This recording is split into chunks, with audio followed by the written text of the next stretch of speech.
Thanks, Justin. New developments tonight in the case of a man who died in Milwaukee police custody.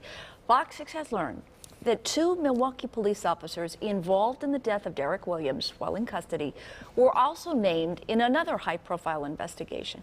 A source close to that investigation tells us they were named in the investigation of officers conducting illegal strip searches. Now, they're not accused of doing those searches themselves. They just happened to be present or maybe in the area during at least one of those searches. Meanwhile, anger over the Derek Williams case was on full display outside Police District 3 today. Our Derica Williams is here with more on a protest there today. Derica.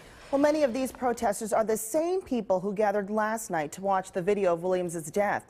They were outraged by what they saw, so they took to the streets today.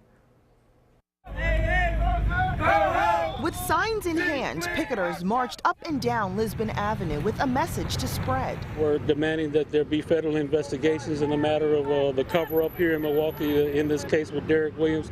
And we're calling for Chief Flynn to resign or to be fired. The death of Derek Williams has sparked a movement.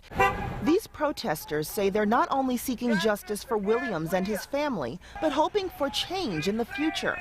They feel mistreatment happens all too often and is swept under the rug. This system is broken. They see our young black men as criminals, and it is not a criminal nature. These people are in poverty. Poverty can cause violence. As Williams struggled to breathe while under arrest for robbery, police initially dismissed his cries for help. All he needed was oxygen. He would be here today. So doesn't the bystander law stand for policemen also? Alderwoman Malele A. Coggs also took to the streets and rallied in support for police and medical examiner transparency. There are other questions about protocol, procedure, and information sharing. Some policies have already been amended. The chief of police, he stated that the choice of getting medical attention for someone asking for it would no longer be a choice of officers. If it is requested, they have to take them to the hospital. That is the new policy of the police department. But Coggs and these protesters want new laws to be on the books for good. Many public figures and organizations have come together for this coalition of justice, so to speak.